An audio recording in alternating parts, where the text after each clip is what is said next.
So let's begin UPSC 2024 prelims question. हम इसका solution देखेंगे। So let's start with question number 1। तो question number 1 क्या है हमारा ज्योग्राफी का। The atmosphere is heated more by incoming solar radiation than by terrestrial radiation. Simple statement है। अब ये क्या कह रहा है कि एटमॉस्फेयर है वो मोर हीट होता है by incoming solar radiation than by terrestrial radiation. Terrestrial radiation क्या होती है?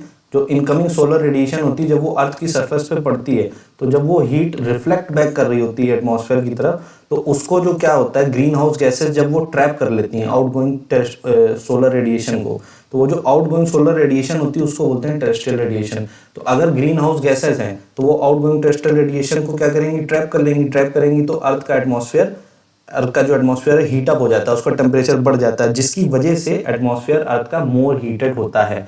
ठीक है, तो इसी फिनोमेनन को तो ग्लोबल वार्मिंग कहते हैं। जबकि यहाँ पे क्या कह रहा है? Atmosphere is heated more by incoming solar radiation.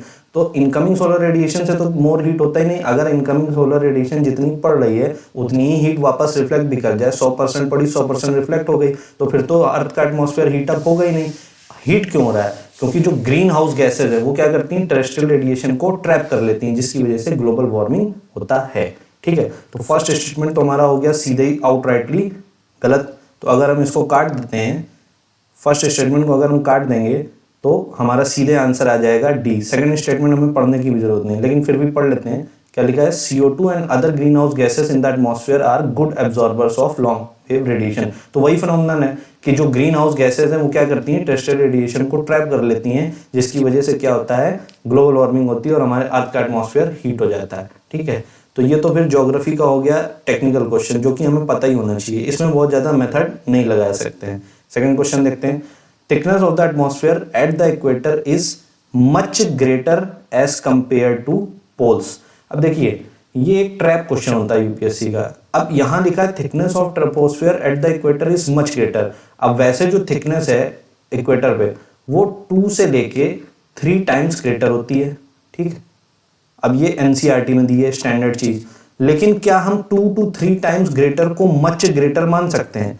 तो this question comes with a lot of subjectivity.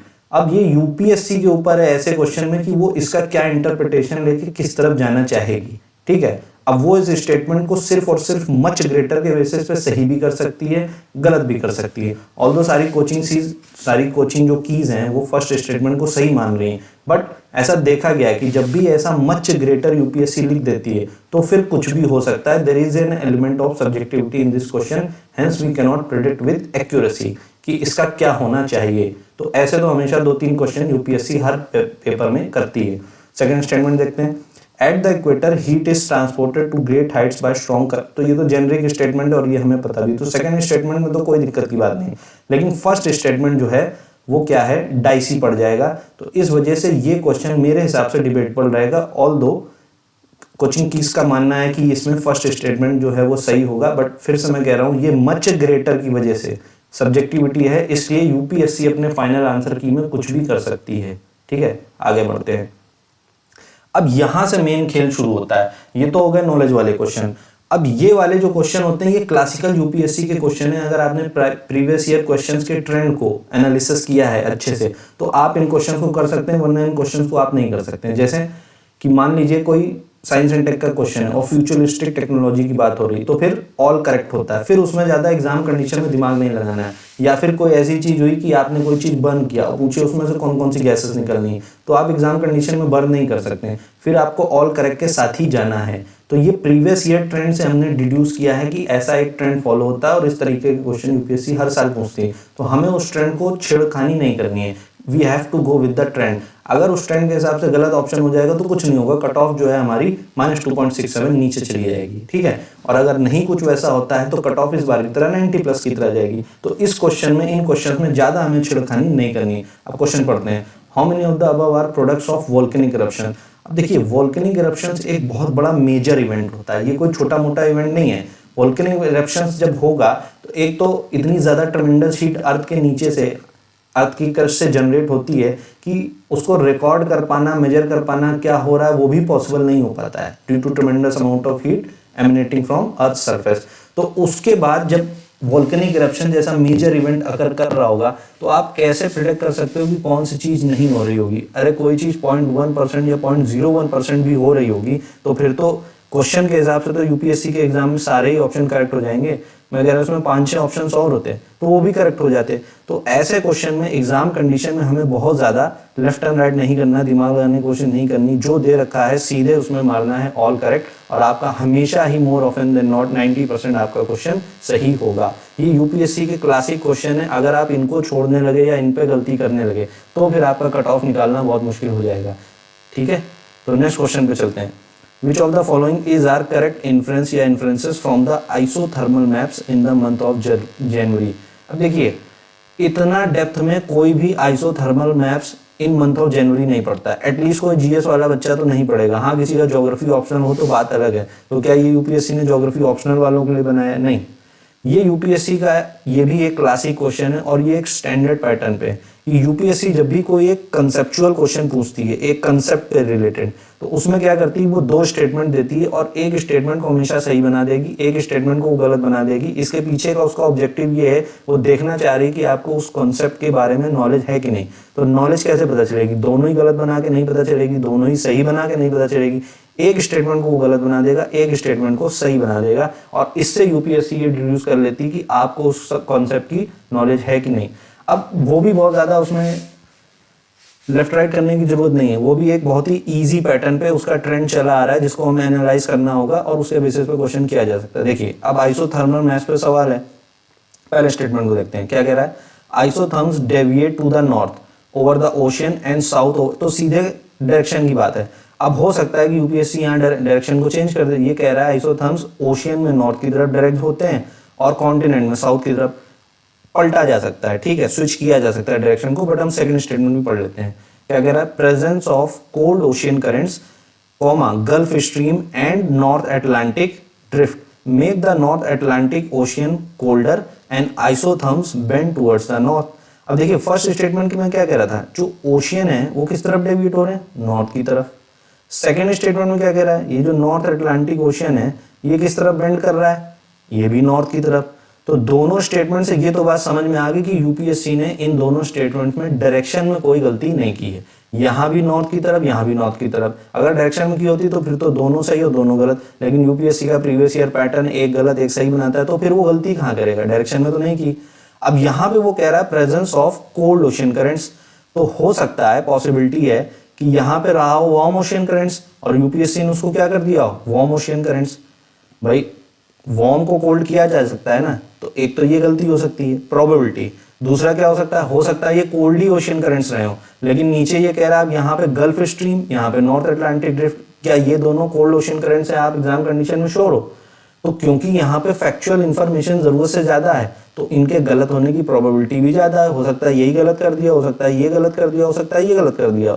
अब गल्फ स्ट्रीम तो नाम से भी पता चल रहा है, गल्फ एरिया कहाँ का है? मिडिल ईस्ट, तो वहां तो गर्मी ज्यादा होती है। ऑल्दो ये वाला गल्फ स्ट्रीम अटलांटिक में पाया जाता है, बट अगर मुझे गैस भी करना है तो वो गल्फ ही क्यों दे रहा है? Out of all cold ocean currents, वो एक हिंट देने की कोशिश कर रहा है कि गल्फ का एरिया थोड़ा सा वार्म होता है और यहाँ पे बोल रहा है कोल्ड ओशन करंट्स। तो साफ साफ दिख रहा है कि ये यूपीएससी आपको बताना चाह रहा है कि जो उसने गलती की है, क्योंकि यहाँ पे डेटा जो है वो ज्यादा दे रखा है तो इसके गलत होने की प्रोबेबिलिटी ज्यादा है। तो एग्जाम कंडीशन में मैं चला जाऊंगा फर्स्ट ऑप्शन के साथ। ये फिर से मैं दोहरा रहा हूँ, ये क्लासिक यूपीएससी के क्वेश्चन है, इनको गलत नहीं करना है, इन पे होल्ड जो है अपनी बेटर करनी है ताकि हमारा जो कट ऑफ है इजिली निकल सके। अब ये वाला क्वेश्चन देखते हैं। देखिए, हर साल यूपीएससी एक ऐसा क्वेश्चन जरूर देता है, ये पूछ रहा है cocoa producers in the world. अब अगर आप कोकोआ प्रोड्यूसर्स पढ़ने की कोशिश करेंगे तो मैंने तो पीएमएफआईएएस के 600 पन्ने पढ़ डाले, मुझे तो नहीं देखा ऐसा कोई चीज उसने पूछी हो या दी हो। तो फिर हम ऐसा क्वेश्चन का क्या करें? एग्जाम में छोड़ देंगे, तो हर क्वेश्चन छोड़ देंगे तो कट ऑफ नहीं निकलने वाला। तो यूपीएससी का पैटर्न है कि हर साल वो क्या करता है, एक ऐसा क्वेश्चन प्रीलिम्स में जरूर डालता है जहां पे एक ऐसा एग्जॉटिक ऑप्शन दे देता है जो आपने शायद 7-8 साल में पढ़ा ही ना हो, जो 10 जन्म में ना सुना हो। तो यूपीएससी का जो पैटर्न है वो ये कहता है कि अगर आपको एग्जाम में ऑप्शंस में कोई ऐसा ऑप्शन दिख जाता है जो बिल्कुल ही आउट ऑफ द ब्लू है, जो आपने कभी ऑर्डिनरी लाइफ में नहीं सुना है, तो यूपीएससी का एग्जामिनर सोच समझ के कोई ऐसा ढूंढ के जो ऑप्शन है वो नहीं बना सकता है जो गलत हो। आप समझ रहे हैं? वो इतनी मेहनत करके कोट डी आइवरी इसलिए नहीं डालेगा कि मैं इसको गलत बना देता हूँ। इतनी मेहनत करने के लिए कोई नहीं बैठा, यूपीएससी भी नहीं बैठी है।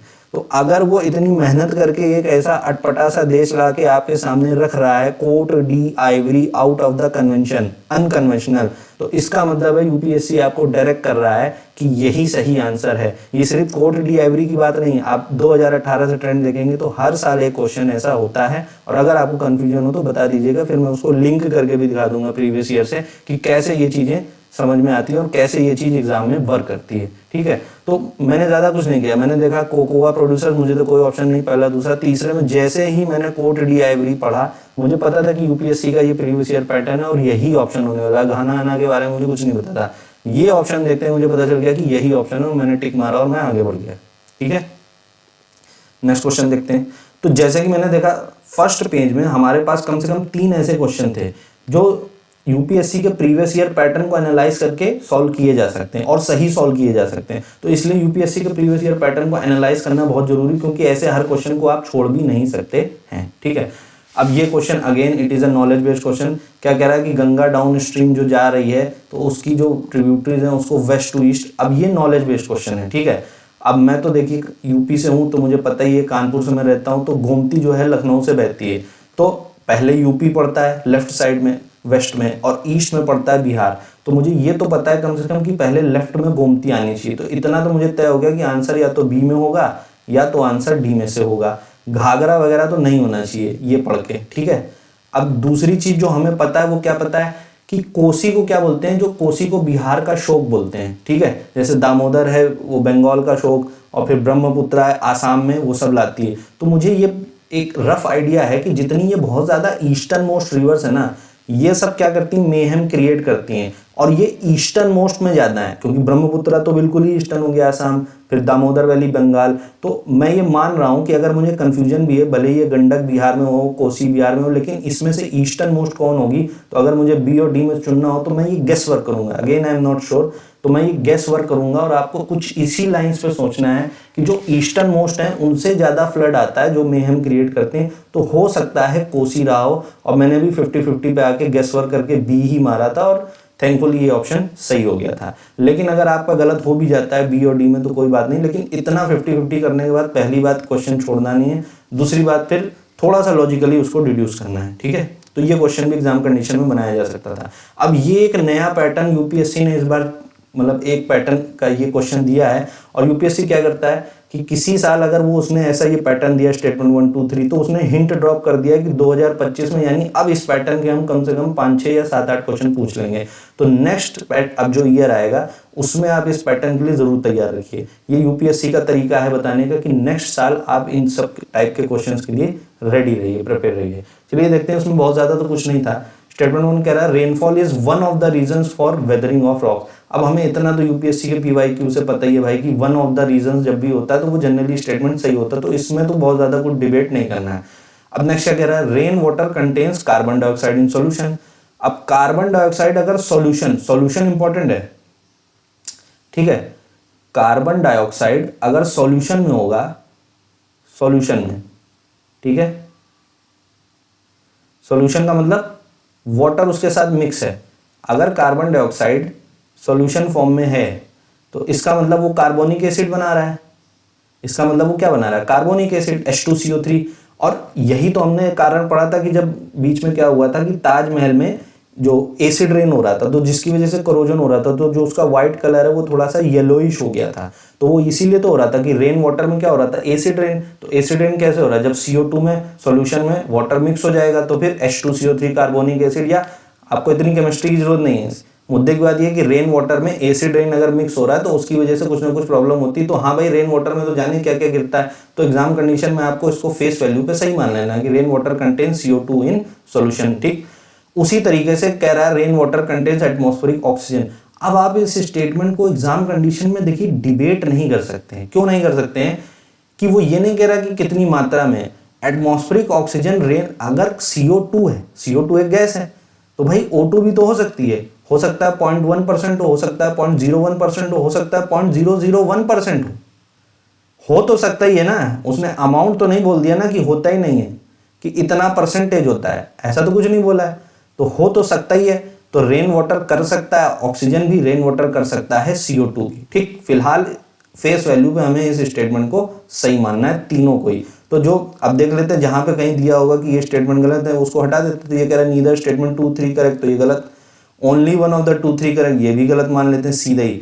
अब देखिए बी वाला क्या कह रहा है, both statement 2 and 3 are correct but only one of them explain statement 1, और यहाँ क्या कह रहा है, both are correct and both explain. तो देखिए पहला स्टेटमेंट क्या कह रहा है कि rainfall one of the reasons है वेदरिंग ऑफ रॉक्स। ठीक है, वेदरिंग ऑफ रॉक्स होती है। अब वेदरिंग ऑफ रॉक्स क्यों हो रही होगी रेनफॉल में? क्योंकि रेनफॉल में ऐसा कुछ एसिडिक चीजें हैं, या फिर मिनरल्स मिक्स हो रहा है, या फिर एटमॉस्फेरिक ऑक्सीजन है, तो फिर वेदरिंग एक्शन हो रहा हो। तो वेदरिंग एक्शन तो टाइड्स, विंड्स सबकी वजह से होता है ना भाई। तो एटमॉस्फेरिक ऑक्सीजन है वो भी वेदरिंग करेगी, कार्बन डाइऑक्साइड है वो भी करेगी। ठीक है, तो फिर इसमें तो सिंपल क्वेश्चन बन जाएगा। अब ये सिंपल क्वेश्चन बन जाएगा ज्योग्राफी का कि बोथ ऑफ देम एक्सप्लेन। ठीक है, चलिए आगे बढ़ते हैं। अब ये देखिए यूपीएससी के क्लासिक क्वेश्चन है, और ये आप प्रीवियस ईयर के पैटर्न से भी डिड्यूस कर सकते हैं। मेरे ख्याल है 2021 से भी शुरू करेंगे तो भी कर सकते हैं, बहुत पीछे नहीं जाना चाहते हैं। मैंने क्या कहा, जब भी अगर साइंस एंड टेक का है, फ्यूचरिस्टिक या फिर एनवायरनमेंट का कि कोई चीज जलाई गई, तब तो ऑल। उसके अलावा अगर वो कभी मैचिंग का या ऐसे कोई 4 ऑप्शन वाले क्वेश्चन दे दे कि 4 ऑप्शन हैं कि इनमें से कितने होंगे, तो मैक्सिमम नंबर ऑफ टाइम्स, जैसे इस क्वेश्चन के बारे में मुझे ज्यादा नहीं पता था टू बी ऑनेस्ट, लेकिन मुझे पता है यूपीएससी का पैटर्न है कि ज्यादातर 4 ऑप्शन का होता है, तो वो 2 ही देता है। तो अब आपको एब्सर्ड लग सकता है एग्जाम कंडीशन में, बट इतना ज्यादा प्रीवियस ईयर जब आप कर लोगे तो आप भी बड़े कॉन्फिडेंटली सीधे जाओगे और देखोगे कि भाई जो ट्रेड ऑफ है कि अगर मैंने ऐसे 10 क्वेश्चन में हर बार बी मार दिया तो आपके 10 में से 8 सही होने वाले हैं, या 7 सही होने वाले, 3 गलत होने वाले हैं, तो आपके नेट के 6 क्वेश्चन सही होंगे, यानी 10 में आपने 12 मार्क्स कमा लिए। तो ये एक पैटर्न है कि जब भी 4 ऑप्शन वाला क्वेश्चन होगा, चाहे मैचिंग वाला हो चाहे इस टाइप वाला हो, अगर वो साइंस एंड टेक और एनवायरनमेंट का नहीं है तो आपको 4 ऑप्शन दिखें, आप बिना सोचे समझे उन क्वेश्चंस को छोड़ना नहीं है।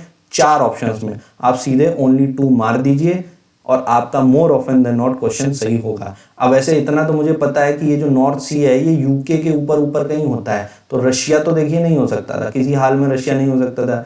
जर्मनी बहुत ईस्ट में पड़ता है, नहीं हो सकता था। तो पक्के से तो मुझे देखिए ये पता था कि भाई फिनलैंड वगैरह तो होता है, नॉर्वे का मुझे थोड़ा थोड़ा मतलब डाउट था, लेकिन मुझे ये पता है कि 4 में 2 होता है तो मैंने मार दिया।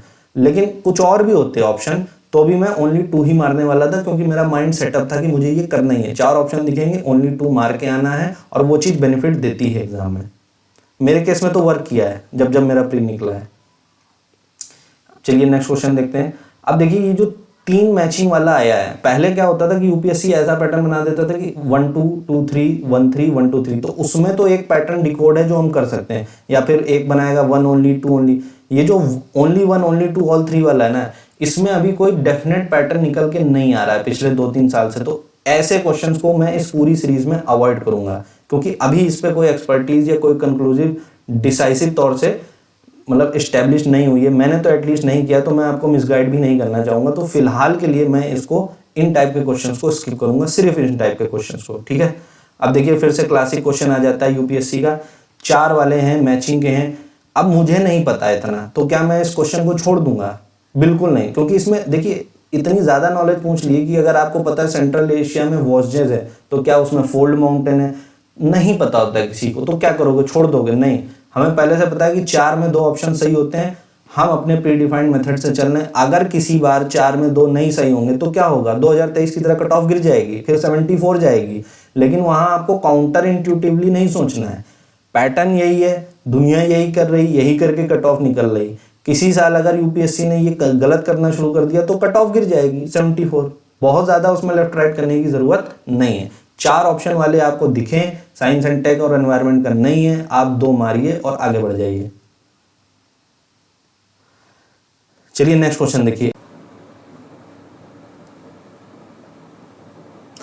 चलिए नेक्स्ट क्वेश्चन देखते हैं, क्वेश्चन नंबर 11 क्या कह रहा है, कंसिडर द फॉलोइंग एयरपोर्ट्स। अब ये 3 एयरपोर्ट्स के नाम दिए हैं और क्वेश्चन क्या कह रहा है, in the recent past which of the above has been constructed as green field projects. अब यहाँ पे कीवर्ड क्या हो जाता है, ग्रीन फील्ड। ग्रीन फील्ड का मतलब क्या होता है, कोई ऐसा प्रोजेक्ट जो स्क्रैच से बनाया गया हो, नया प्रोजेक्ट हो। ठीक है, तो ये इंपॉर्टेंट है कि ग्रीन फील्ड प्रोजेक्ट होना चाहिए। अब ऑप्शन क्या दे रखे हैं, पहला तो भाई चलो ठीक है, समझ ही नहीं आ रहा, सुना ही नहीं है। दूसरा क्या कह रहा है, कुशीनगर, और तीसरा विजयवाड़ा। अब जो हमारे करंट या कंटेम्प्रेरी नॉलेज के हिसाब से हम इस क्वेश्चन को टैकल करें, भाई कुशीनगर तो बहुत ज़्यादा न्यूज़ में रहा है कि यूपी गवर्नमेंट ने इसको बहुत ही ज़्यादा मतलब प्रमोट किया है, शायद इंटरनेशनल एयरपोर्ट भी है ये, हाँ लिखा ही इंटरनेशनल एयरपोर्ट। तो ये तो है ग्रीनफील्ड मतलब स्क्रैच से शुरू किया है, तो ये तो हमें पता है कि होना चाहिए। और एक बात और, जब भी 3 स्टेटमेंट वाले क्वेश्चन होंगे और ऑप्शन यूं टेकअप होंगे कि 1 and 2, 2 and 3, 1 and 3, तो कभी भी ऑल तो नहीं होना है, ठीक है, ये हमें PYQ ट्रेंड से पता है, ठीक। एक बात तो अगर 2 तो होना ही है और तीनों हो नहीं सकते, तो फिर 2 यहाँ तो ये भी काट दीजिए। तो जब अब ऐसे क्वेश्चन में जब हम 50-50 पे आ जाते हैं, तो सबसे पहला काम ये है कि ऐसे क्वेश्चन को छोड़ना नहीं है। अगर इससे आगे सॉल्व हो रहा है तो ठीक है, नहीं है तो कुछ गैस वर्क मार के करना है, खाली नहीं छोड़ना, दूसरी बात। अब चलिए और इस क्वेश्चन को अगर डिड्यूस करें तो कैसे करेंगे। देखिए ग्रीनफील्ड का मतलब होता है, जैसे मैंने कहा, स्क्रैच से शुरू करना है। अब कुशीनगर तो हो गया, ये एयरपोर्ट के बारे में भाई मैंने तो नहीं सुना, लेकिन आप विजयवाड़ा पे ध्यान दीजिए। अब इंडिया में 154 से ऊपर एयरपोर्ट है, ठीक है। अभी जो लेटेस्ट इकोनॉमिक सर्वे आया उसमें बोला था सरकार ने कि 154 एयरपोर्ट है। अब आप सोचिए कि among all the 154 airports UPSC ने ये विजयवाड़ा नाम ही क्यों चुना होगा। मतलब मैं ये नहीं कह रहा हूँ कि यही सही तरीका है, बट जिस तरीके से PYQ सॉल्व होते हैं, मेरा लॉजिक कि अगर वो यहाँ कह रहा है ग्रीनफील्ड कि कोई ऐसा एयरपोर्ट जो स्क्रैच से बन रहा है, बिल्कुल ही शुरुआत से बन रहा है, तो विजयवाड़ा क्यों देगा। अमंग ऑल दीज 3 ऑप्शंस आप देखेंगे कि जो विजयवाड़ा नाम है वो मतलब एंशिएंट या मेडिवल नाम लग रहा है ना, पुराना, थोड़े रजवाड़े वाला। अगर आपने बाजीराव मस्तानी देखी होगी तो उसमें है ना मराठावाड़ा, तो ये कुछ वैसा साउंड कर रहा है विजयवाड़ा, है ना। तो आप खुद सोचिए कि ग्रीनफील्ड की बात हो रही हो, 150 से ऊपर एयरपोर्ट है, तो उसने यही सारे एयरपोर्ट क्यों दिए हैं। तो वो विजयवाड़ा से आपको किस तरह हिंट करना चाह रहा है कि या तो ये कुछ एंशिएंट या कुछ मिडीवल जैसा साउंड कर रहा है, जबकि बाकी दोनों जगह ऐसा कुछ भी नहीं है ना। तो अगर हम उस ट्रेंड को पकड़ने की कोशिश करें कि जिस तरह यूपीएससी का एग्जामिनर हमें हिंट कर रहा है, तो हम इस ऑप्शन को काट देंगे, और इस ऑप्शन को काट देंगे तो हमारा आंसर क्या बन जाएगा, 1 and 2। और मेरे ख्याल से एग्जाम में यही आंसर सही रहा होगा, आप समझ रहे हैं। तो इस तरीके से आपको ये किसी तरीके से नॉलेज बेस्ड क्वेश्चन है ही नहीं, ये एप्टीट्यूड बेस्ड क्वेश्चन है। तो आपको इसी तरीके से अलोंग दीज लाइन सोचना होगा। और अब जब बहुत ज़्यादा आप PYQ करेंगे तो आप देखेंगे यही चीज़ों का एप्लीकेशन लगता है यूपीएससी के क्वेश्चन को सॉल्व करने में। चलिए नेक्स्ट क्वेश्चन देखते हैं। नेक्स्ट क्वेश्चन क्या कह रहा है, with reference to water vapour which of the following statements is are correct. चलिए इस क्वेश्चन पे मतलब अंदर जाने से पहले एक चीज मैं डिस्कस कर लेता हूँ कि ज्यादातर क्या होगा, ज्यादातर मतलब 90% ऑफ द केसेस में जब भी वो ऐसे लिखा होगा विच of the following statements is correct, तब तो देखिए जो 2 स्टेटमेंट दिए होंगे तो उनकी मेरिट को आपको चेक करना होगा कि हो सकता है वो दोनों इंडिविजुअली करेक्ट हो। लेकिन जब वो क्वेश्चन को इतना स्पेसिफिक बना देता है कि with reference to water vapour, तो इसका मतलब है अब वो आपको इस कॉन्सेप्ट पे टेस्ट करना चाहता है। और कॉन्सेप्ट पे टेस्ट कैसे करेगा कि उस स्टेटमेंट पे बेस्ड या उस टॉपिक पे बेस्ड एक स्टेटमेंट को वो सही बना देगा, एक को वो गलत बना देगा। जनरली ऐसा होता है 10 में से 9 बार, हर बार नहीं होगा ऑब्वियसली, वरना कट ऑफ 200 आउट ऑफ 200 चली जाएगी, बट ये जनरल ट्रेंड होता है। तो हमें इसको ध्यान में रख के क्वेश्चन को सॉल्व करना है। चलिए अब स्टेटमेंट पढ़ते हैं। पहला क्या कह रहा है, इट इज ए गैस, हाँ वाटर वेपर तो गैस होती है, the amount of which decreases with altitude. तो भाई ये तो सीधा एनसीईआरटी से उठाया हुआ स्टेटमेंट है, तो ये तो बात सही है कि ऊपर जैसे जैसे हम ऊपर की तरफ जाते हैं नॉर्थ की तरफ, वैसे वैसे ऑल्टीट्यूड मतलब बढ़ता है तो वाटर वेपर कम होता जाता है। दूसरा क्या कह रहा है, its percentage is maximum at poles. अब देखिए ये दोनों स्टेटमेंट आपस में कॉन्ट्राडिक्टरी हैं। अगर ऊपर जाने पे जो हमारी वाटर वेपर है उसकी जो कंटेंट है या अमाउंट है वो कम हो रहा है, तो ये मैक्सिमम कैसे हो सकता है पोल्स पे। पोल्स तो ऊपर ही जाने पे है ना, नॉर्थ पोल है ना। तो अगर ये सही है तो ये सही नहीं हो सकता, तो इसका मतलब ये स्टेटमेंट गलत हो जाएगा। तो एग्जाम कंडीशन में हमें क्या टिक करना चाहिए, ए, और मेरे ख्याल से यही सही आंसर रहा था। ठीक है, तो इस तरीके से हमें सोचना है। और ये बात हमेशा ध्यान देनी होगी कि जब भी वो विद रेफरेंस टू ऐसे कर देगा तो 10 आउट ऑफ 9 टाइम्स क्या होगा कि या तो हमारा ऑप्शन ए सही होगा या तो हमारा ऑप्शन बी सही होगा। ठीक, चलिए नेक्स्ट क्वेश्चन को देखते हैं कैसे क्या बन सकता है। कह रहा कंसीडर द फॉलोइंग डिस्क्रिप्शन। अब कह रहा है कि annual and daily range of temperature, precipitation भी है, और तो प्रेसिपिटेशन तो हो रहा है, मतलब बारिश तो काफी एक हो रही है। चलिए ऑप्शन देखते हैं। इक्वेटोरियल क्लाइमेट, हाँ भाई इक्वेटोरियल में तो क्या है कि साल भर बारिश होती है, तो ये स्टेटमेंट तो सही है। और टेम्परेचर की रेंज भी कम रहती है क्योंकि ज़्यादा बहुत रेंज नहीं रहती, तो पहला दूसरा तो ठीक है। अब प्रेसिपिटेशन वेरीज बिटवीन 50 टू, अब देखिए ये थोड़ा सा ट्रिकी पार्ट हो जाएगा। क्योंकि इक्वेटोरियल में अच्छी खासी बारिश तो होती है, लेकिन मतलब 100 सेंटीमीटर लगभग तो होती है, लेकिन वो 50 to 250 की रेंज में आएगी, I am not sure, but होती तो है। तो इसको हम आउटराइटली काट नहीं सकते, मतलब ये अभी एक सही ऑप्शन की तरफ है। चलिए बाकी देखते हैं। चाइना में तो भाई डेजर्ट वेजर्ट है, तो ये तो हो ही नहीं सकता। टकला मकान डेजर्ट, और पूरा जो लद्दाख अद्दाख उसमें हथियार ये सब डेजर्ट है, तो वहाँ पे तो इतना एनुअल प्रेसिपिटेशन तो पॉसिबल ही नहीं, तो ये तो गलत है। नेक्स्ट क्या कह रहा है, ह्यूमिड सब ट्रॉपिकल क्लाइमेट। अब अपनी इंडिया ही को देख लो, ट्रॉपिकल और सब ट्रॉपिकल दोनों आता है, तो वहाँ तो भाई ये एनुअल रेंज ऑफ टेम्परेचर बहुत ज़्यादा होती है ना, कि गर्मी में 50 डिग्री हो गया तो सर्दी में बिल्कुल ही 10 डिग्री 2 डिग्री तक भी चला जाता है। तो ये ऑप्शन तो देखिए हो नहीं सकता किसी भी तरह, तो इसको भी हम लोग क्या कर देंगे, कैंसिल, ठीक है, एग्जाम कंडीशन में, तो ये नहीं हो सकता। अब नेक्स्ट क्या कह रहा है, मरीन वेस्ट कोस्ट क्लाइमेट। अब देखिए ये ऑप्शन बिल्कुल मैंने तो कभी नहीं सुना, आप PMF IAS पढ़ोगे तो आपको भी नहीं दिखेगा ये। हाँ, लेकिन वेस्ट कोस्ट क्लाइमेट हमने जरूर पढ़ा है। अब वेस्ट कोस्ट क्लाइमेट कैसे होता है, जैसे कि एटाकामा डेजर्ट वो वेस्ट कोस्ट में है, तो वहां पे क्या होता है, वहां पे तो भाई डेजर्ट है, तो वहां तो प्रेसिपिटेशन नहीं होता, तो खाली वेस्ट कोस्ट बोल देता तो ये गलत हो जाता और मैं ए मार देता। लेकिन इसने मरीन वर्ड ऐड कर दिया है, ठीक है, उसको सोच समझ के मरीन वर्ड अपेंड किया है। अब वेस्ट कोस्ट होता तो गलत हो जाता, लेकिन जब बोल ही दिया है मरीन, मरीन मतलब पानी से घिरा हुआ, तो जब मरीन मतलब पानी से घिरा हुआ तो इसका मतलब प्रेसिपिटेशन तो होगी, ठीक, तो इसका मतलब प्रेसिपिटेशन वेरी भी करेगा इस रेंज में, तो यानी इसका सेकंड और थर्ड तो यहाँ भी सही हो रहा है। अब एनुअल और daily range of temperature low होगा नहीं होगा नहीं पता, क्या पता ला लीना एल नीनो कुछ लग रहा हो, तो इसका मतलब अब हमारे दो ऑप्शन आ गए 50-50 वाले, ठीक, इक्वेटोरियल मरीन। अब ऐसे क्वेश्चन में जब आप 50-50 पे आ जाते हैं तो आपको देखिए छोड़ना नहीं है, आपकी जो भी गट फील हो उस हिसाब से आपको टिक कर देना है, और इससे आगे इसको रिड्यूस करने का कोई तरीका नहीं होता है। अब वही बात है कि अगर आपको थोड़ा सा भी अपने ऊपर कन्विक्शन है कि आपने इक्वेटोरियल तो अच्छे से किया ही है, और कोई एग्जामिनर को अगर गलत बनाना है तो वो वेस्ट कोस्ट पे बना के डाल देगा। मरीन वेस्ट कोस्ट जो आपने सुना ही नहीं, वो मरीन वेस्ट कोस्ट करके गलत नहीं मारे बनाएगा करके सोचेंगे उस लॉजिक पे, तो फिर आप इस आंसर तक आ सकते थे, और मेरे ख्याल से यही सही आंसर रहा होगा, ठीक है। अगेन ये क्वेश्चन एक हाइंडसाइड बायस के साथ मैं बता रहा हूँ, हो सकता है एग्जामिनेशन कंडीशन में गलत हो जाए, बट फिर भी अगर 50-50 आ गया है तो कोई एक आंसर के साथ या ऑप्शन के साथ आपको जाना है, ठीक है। नेक्स्ट क्वेश्चन देखते हैं। नेक्स्ट क्वेश्चन क्या कह रहा है, with reference to Coriolis force which of the following. अब देखिए कोरियोलिस फोर्स तो भाई ये ही होता है ज्योग्राफी, ये तो स्टैटिक पोर्शन है, बहुत ही इजी हो जाता है। क्या कह रहा है, it increases with increase in width, तो ये तो मतलब सीधे क्वेश्चन एनसीईआरटी से लिफ्ट है। It is maximum at poles and absent at equator. हाँ, तो इसी वजह से तो जो इक्वेटर है वहाँ पे वो ट्रॉपिकल साइक्लोन वगैरह नहीं आता है, क्योंकि वहाँ पे कोरियोलिस फोर्स नहीं होती। तो ये तो कई बार पूछा जा चुका है, PYQ के फॉर्म में भी पूछा, तो ये तो इजी क्वेश्चन है, देखो ये आना चाहिए, नॉलेज वाला है। नेक्स्ट क्वेश्चन देखते हैं। नेक्स्ट क्या कह रहा है, on June 21 every year which of the following latitude experience of sunlight more than 12 years. अब देखिए ये PYQ का पैटर्न है, 2019 में जून 21 का क्वेश्चन आया, 2022 में भी क्वेश्चन आया, तो अगर 2024 में भी आ रहा है तो आप सरप्राइज नहीं होने चाहिए, क्योंकि UPSC आपको लगातार हिंट दे रही है कि 2019 में 2022 में पूछा, तो ऐसे क्वेश्चन को पहली बात तो स्टैटिक टेबल पे भी सॉल्व करना आना चाहिए। दूसरी बात, अगर वो नहीं आता तो चलिए देखते हैं।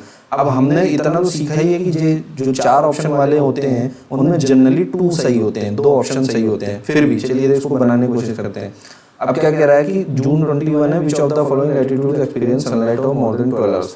अब 4 ऑप्शन है। अब देखिए यहाँ पे एक समझने वाली बात ये है कि पहला ऑप्शन देखिए क्या कह रहा है, 1 ओनली, और 1 ओनली यहाँ कितनी बार दिया है, एक ही बार दिया है। तो ये भी UPSC का एक पैटर्न है, जब आप PYQ करोगे तो ये PYQ स्किल्स आपके अंदर भी डेवलप होंगी कि जब भी कोई ऑप्शन UPSC एक ही बार होता है, तो यहाँ पे तो 90% नहीं 100% कभी भी वो ऑप्शन गलत होता ही नहीं, आज तक तो नहीं हुआ।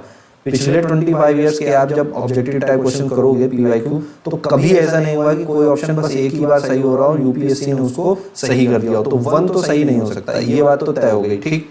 दूसरी बात 2 2 बार, 4 2 बार, और 3 भी एक ही बार। तो क्योंकि 1 एक बार है और 3 भी एक ही बार है, तो ये भी किसी भी हाल में सही नहीं हो सकता। अब देखिए मुझे पूरे क्वेश्चन में अगर कुछ भी नहीं पता हो तो भी मुझे ऑप्शन देख के ये पता चल गया कि A नहीं हो सकता, C नहीं हो सकता, तो इसका मतलब ये भी हो गया कि B और D में 2 तो कॉमन, तो इसका मतलब 2 तो हो गई। तो इसका मतलब क्वेश्चन अब मतलब नॉलेज के बेस पे अगर सॉल्व करने की कोशिश करें तो जून 21 में क्या हो रहा है, पूछा है ना कौन से लैटिट्यूड सनलाइट ज्यादा एक्सपीरियंस करेगा, तो अगर 2 तो सही हो नहीं है, 2 कहाँ है, ट्रॉपिक ऑफ कैंसर, ये कहाँ है, इक्वेटर के नॉर्थ में। तो अगर इक्वेटर के नॉर्थ वाले सही हो नहीं है, और कट कौन सा गया है, इक्वेटर नहीं हो सकता है, ठीक, और दूसरा कौन सा कट गया, 3 नहीं हो सकता है। तो इक्वेटर के नॉर्थ वाली चीजें सही होनी, तो इक्वेटर के नॉर्थ में ट्रॉपिक ऑफ कैंसर है, तो आर्टिक सर्कल भी तो इक्वेटर के नॉर्थ में है, ठीक है, और वैसे भी 4 में 2 की प्रोबेबिलिटी होती, तो दोनों लॉजिक से आप इसको आराम से एग्जाम कंडीशन में बना सकते थे, भले ये आपको ना आता हो, ठीक है। चलिए नेक्स्ट क्वेश्चन की तरफ चलते हैं। नेक्स्ट क्या कह रहा है, on which of the following regions has the world's largest tropical peatland. अब देखिए ये कीवर्ड है, और देखिए पिछले साल इतना ज़्यादा कॉन्गो बेसिन न्यूज़ में रहा था कि ये फिर आपकी ड्यू डिलीजेंस और ड्यूटी दोनों बन जाती है कि कॉन्गो बेसिन की पूरी हिस्ट्री, ज्योग्राफी, इकोनॉमी आप सब करके जाएं, क्योंकि 2 क्वेश्चन में पिछली बार पूछा था।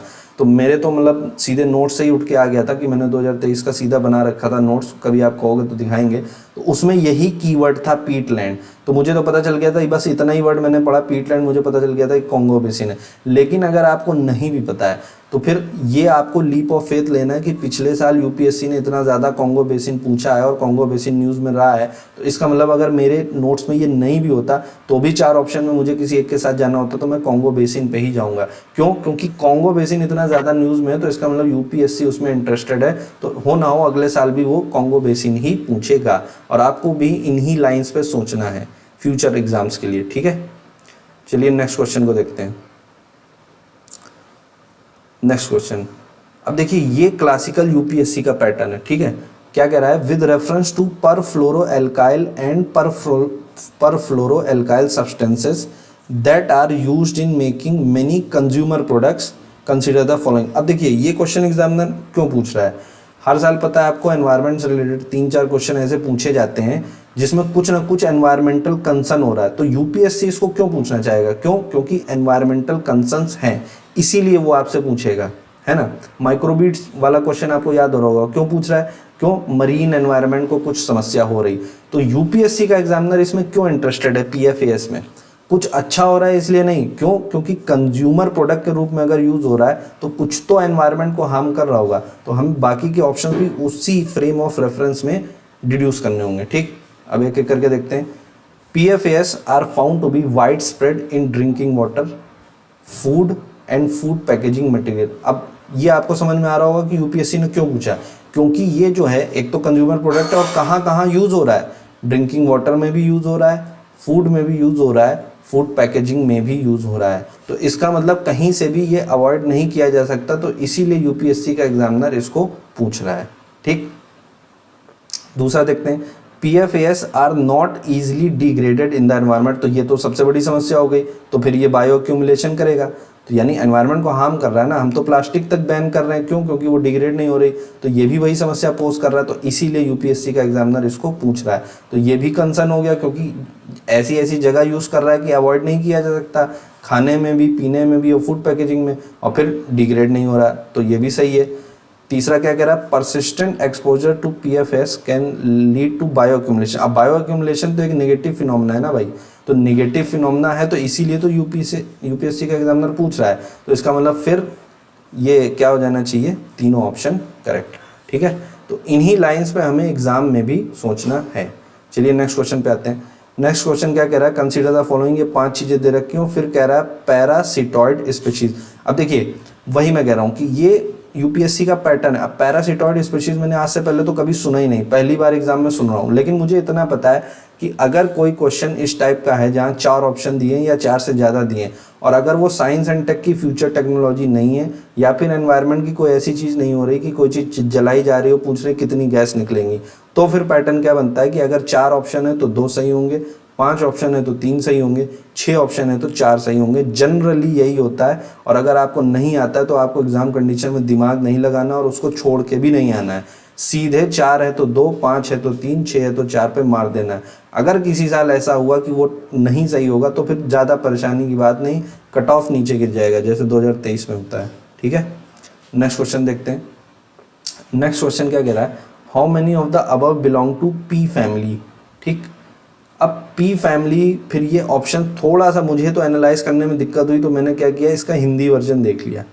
अब हिंदी वर्जन में क्या कह रहा है कि निम्न पौधों पर विचार कीजिए, और कह रहा है उपर्युक्त में से कितने मटर कुल के हैं, मटर, ठीक है। अब मूंगफली तो देखिए मटर कुल से मेल खाता है, तो ये तो सही रहा होगा, दूसरा क्या कह रहा है, हॉर्स ग्राम, तो वो तो चना टाइप का होता है, तो ये भी सही रहा होगा, ठीक। और सोयाबीन में आके मुझे कन्फ्यूजन हो गई। तो अब जब ऐसा क्वेश्चन को आप सॉल्व कर लेते हो कि पहला तो सही है दूसरा तो सही है, तो इसका मतलब ये तो है ही है, तो या तो ऑप्शन बी होगा या तो ऑप्शन सी होगा, और ये कट गया। तो अब 50-50 पे आने के बाद जो मैं बार बार कह रहा हूँ कि अब आपको क्वेश्चन नहीं छोड़ना है, और जहाँ तक ये वाले ऑप्शंस की बात होती है, ओनली 1, ओनली 2, ऑल 3। अब इनका पैटर्न देखिए, अभी तक मैं भी डिसाइसिवली डिकोड नहीं कर सकता, बताने को तो मैं कुछ भी बता सकता हूँ, बट कुछ भी ऐसा डिसाइसिव अभी तक आया नहीं। तो मैं इस पूरी सीरीज में सिर्फ इस टाइप के क्वेश्चंस को छोड़ूंगा, क्योंकि मैं डिलिबरेटली आपको मिसगाइड नहीं करना चाहता हूँ, ठीक है। तो सिर्फ इस टाइप के पैटर्न को हम लोग अवॉइड करने की कोशिश करेंगे। चलिए नेक्स्ट क्वेश्चन देखते हैं। नेक्स्ट क्वेश्चन क्या कह रहा है कि स्टेटमेंट बेस्ड क्वेश्चन है। Indian flying fox is placed under the vermin category, ठीक, in the wildlife protection act. अब देखिए, अभी तो वाइल्ड लाइफ का प्रोटेक्शन एक्ट को अमेंड कर दिया गया, लेकिन पहले क्या होती थी, 6 कैटेगरी होती थी, कैटेगरी 1, 2, 3, तो उनमें से एक वर्मिन कैटेगरी भी होती थी। अब प्रीवियस ईयर पैटर्न को आप एनालाइज करोगे तो आप पाओगे यूपीएससी एग्जामिनर के लिए बहुत आसान है कि वो जो कैटेगरी 1 है उसको वर्मिन कर दे, 2 को वर्मिन कर दे, या मतलब इसको गलत बनाना बहुत आसान है, और पहले एग्जामिनर ऐसे ही करता है। और दूसरा पढ़िए, Indian flying fox needs feeds on the blood of other animals, और ये एक जेनेरिक स्टेटमेंट लग रहा है। तो PYQ पैटर्न को फॉलो करोगे तो ऐसा लगेगा कि ये स्टेटमेंट सही है, ये स्टेटमेंट गलत है, तो उस हिसाब से आप मार दोगे डी वाला। हालांकि एग्जाम के बाद पाया गया कि नहीं, ये स्टेटमेंट सही है और ये वाला गलत था, और पैटर्न को फॉलो करते हुए PYQ के ये क्वेश्चन हमारा गलत हो जाएगा, बट कोई बात नहीं। जैसा कि मैं कह रहा हूँ, cut off is never 200 out of 200। 5-6 question भाई गलत भी होंगे, वरना तो कट ऑफ ही 200 चला जाएगा।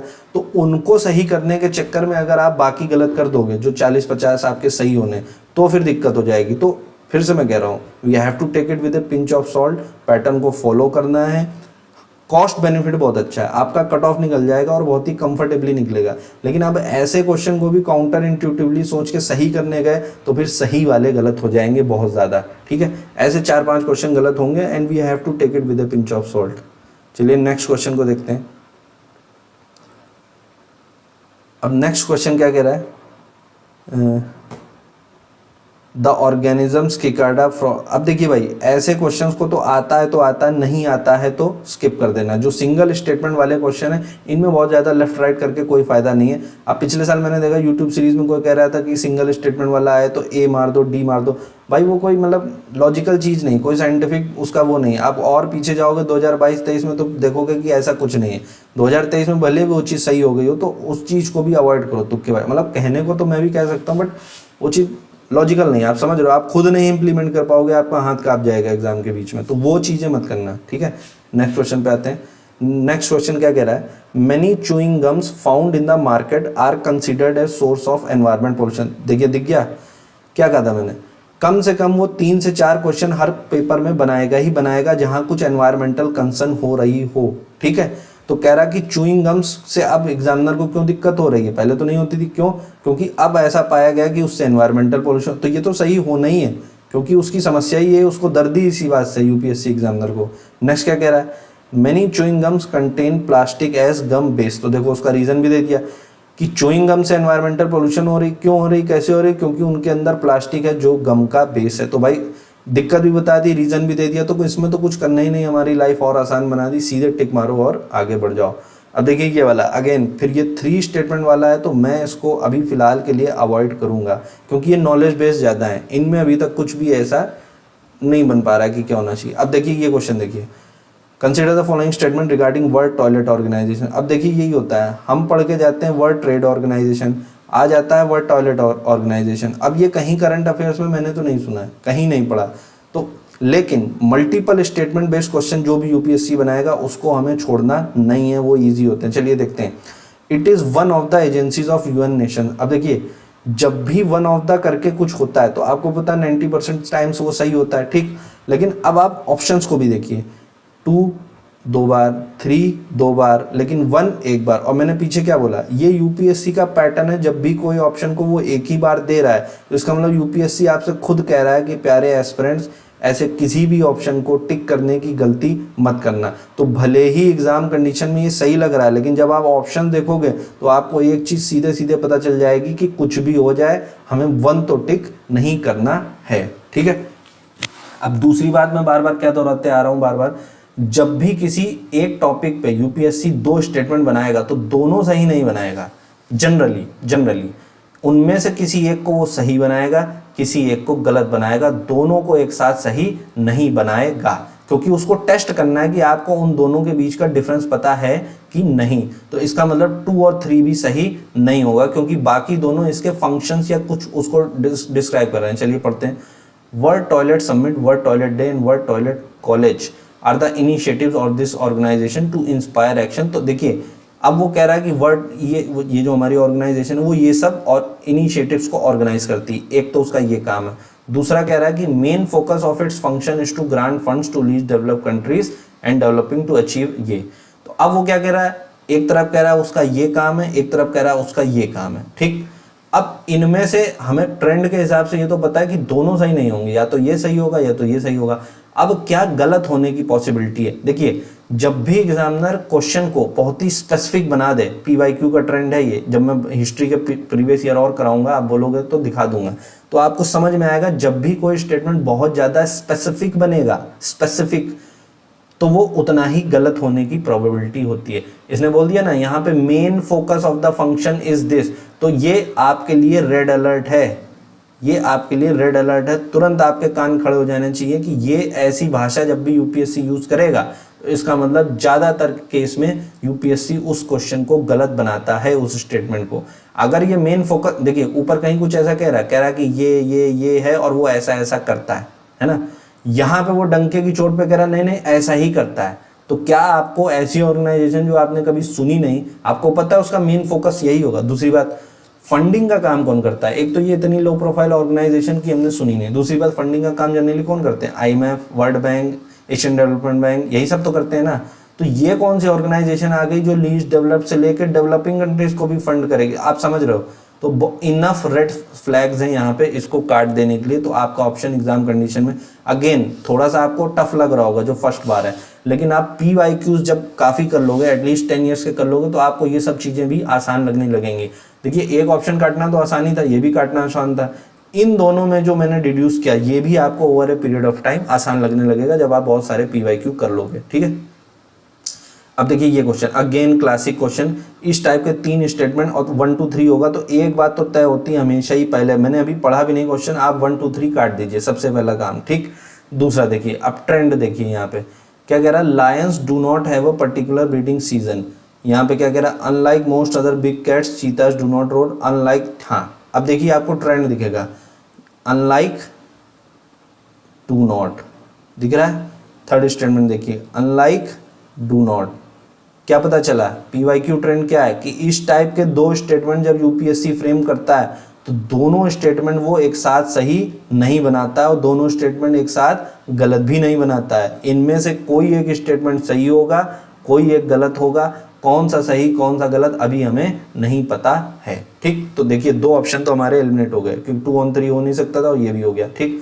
अब एक और बात, यहाँ पे पहले स्टेटमेंट में वो बात कर रहा है लायंस की, ठीक, दूसरे में तो लायंस नहीं है। तीसरे में पढ़िए, यहाँ पे फिर से बात कर रहा है लायंस की, बात कर रहा है, पहले में भी लायंस, तीसरे में भी लायंस। अब मैंने क्या कहा, स्पेसिफिक टॉपिक पे जब 2 स्टेटमेंट बनाएगा यूपीएससी तो दोनों स्टेटमेंट सही नहीं हो सकती, या तो ये सही होगा या तो ये सही होगा, दोनों एक साथ सही नहीं हो सकता। तो फिर से इसको काट दो, अपने आप आंसर क्या आ गया।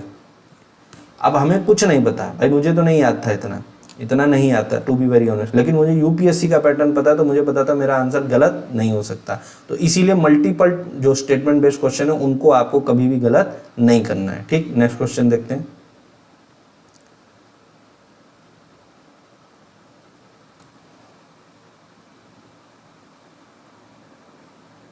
अब ये क्या कह रहा है, 100 मिलियन फार्मर्स। देखिए ये इस टाइप के क्वेश्चंस भी बड़े इंटरेस्टिंग होते हैं। देखिए इस टाइप के क्वेश्चन हर साल वो 1-2 देता है या 3-4 भी देता है। तो इसमें कीवर्ड ये होता है कि जो भी ये इसमें इन्वर्टेड कॉमास में दे रखा है वही एग्जैक्ट वर्ड आपके स्टेटमेंट में होना चाहिए, अगर वो नहीं तो फिर वो आंसर नहीं होगा, ठीक है। जैसे कि पहला पढ़ते हैं, it is a platform for accelerating the transition towards food and water system that are net zero nature positive that aims to increase farmer. मिल गया, 100 मिलियन तो नहीं था लेकिन फार्मर मिल गया, तो ये एक ऑप्शन हो सकता है पोटेंशियल, इसको आप काट नहीं सकते हो। दूसरा पढ़िए, it is an international alliance and network of individuals and farming organisation. बात हो रही फार्मर्स की, फार्मिंग ऑर्गेनाइजेशंस की नहीं। भले ही आपको लगे ये भी तो यही है, ये भी तो ये नहीं है, एग्जैक्ट वर्ड मिलना चाहिए। फार्मर्स की बात हो रही, फार्मिंग ऑर्गेनाइजेशंस की नहीं। तो ये स्टेटमेंट आप काट दीजिए सबसे पहली बात। तीसरे पे आइए, it is a digital platform fully integrated with service providers and built on blockchain that lets buyer seller third. यहाँ तो भाई कहीं दूर दूर तक फार्मर आया ही नहीं, तो ये तो सबसे ईजी पड़ गया काटने का, ये नहीं हो सकता। डी पे आइए, it is a platform with a mission of encouraging the farmers, मिल गया, to form farmer product organization और एग्री बिजनेस कंसोर्टियम 10 फैसिलिटी। तो भाई ये भी हो सकता है। अब हमारे पास कम से कम यही होता है पीवाईक्यू करने का कि ये तो पता चल गया कि आंसर या तो ये होगा या तो ये होगा। इतनी बात क्लियर हो गई। अब दोनों में फिर से चलते हैं। पहले में किस चीज़ पे जोर है? Transition towards food and water system net zero. तो पहले में तो भाई एनवायरमेंटल पे पूरा फोकस, और हमें पता है यूपीएससी का एग्जामिनर भी किस चीज़ पे बहुत ज़्यादा फोकस करता है कि कहीं पे एनवायरमेंटल कंसर्न हो तो उस चीज़ पे वो ज़्यादा फोकस करता है। लास्ट क्या कह रहा है? मिशन क्या है फार्मर्स का? To form farmer product organisation agri business consortium 10 facilitating open market to से, इकोनॉमी पे ज़्यादा फोकस कर रहा है।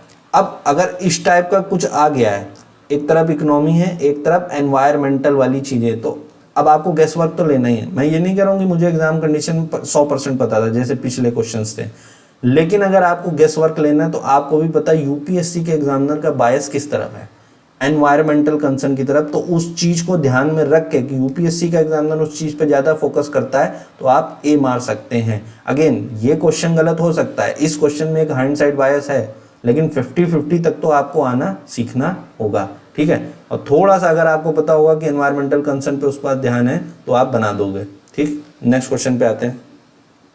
क्या कह रहा है? How many of the above are considered distributed energy resources. अब एनर्जी रिसोर्सेज कौन कौन से होते हैं? तो देखिए बैटरी स्टोरेज हो रही तो उसमें तो एनर्जी होगी। अब ये वही है, साइंस एंड टेक के एप्लीकेशन बेस्ड क्वेश्चन होते हैं, जनरली इसमें ऑल करेक्ट होता है, फिर भी पढ़ लेते हैं कि बैटरी स्टोरेज होगी।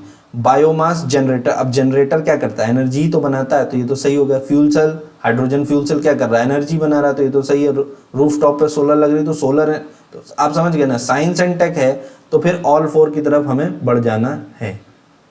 ये तो ईजी हो गया भाई।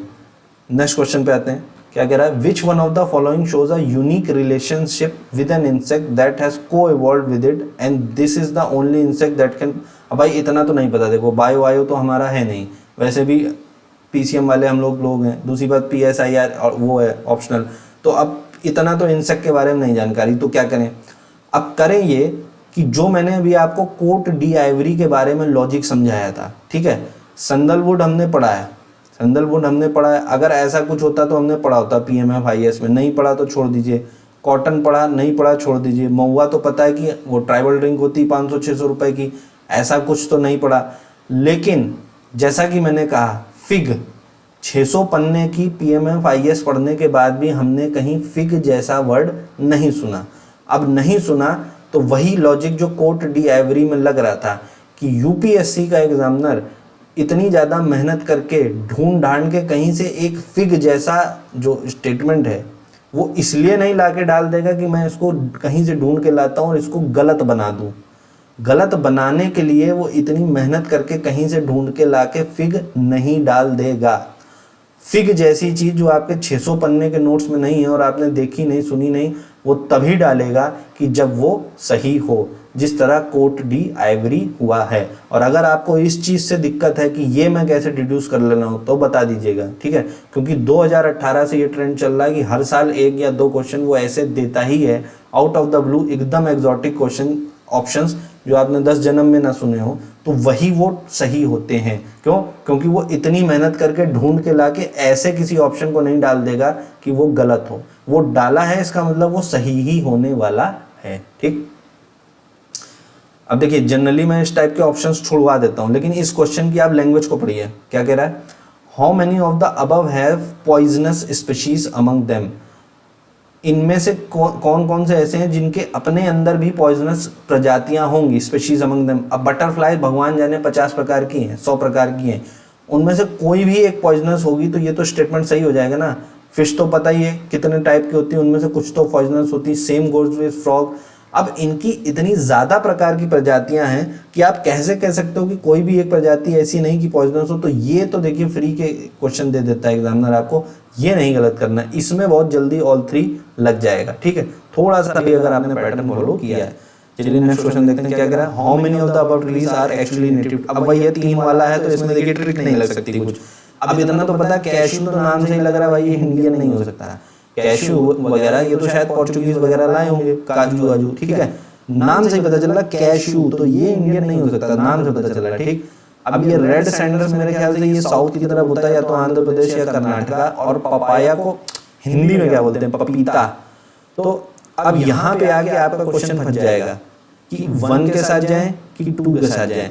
ठीक है, ऑल 3 तो नहीं हो सकते, तो नाम पढ़ के ही पता चल रहा है इंडियन नहीं हो सकता। अब पपाया और पपीता और रेड सैंडल्स में जो भी आपको लगे, आप अपनी नॉलेज के हिसाब से 1 या 2। बस ये फायदा होता है कि थोड़ी सी भी अगर आपको थोड़ी नॉलेज होती है ना, कि अगर आपने पढ़ रखा है तो एटलीस्ट 50-50 तक आ सकते हैं। और फिर से मैं कहूँगा 50-50 आने के बाद आपको किसी हाल में क्वेश्चन को नहीं छोड़ना है। ठीक है।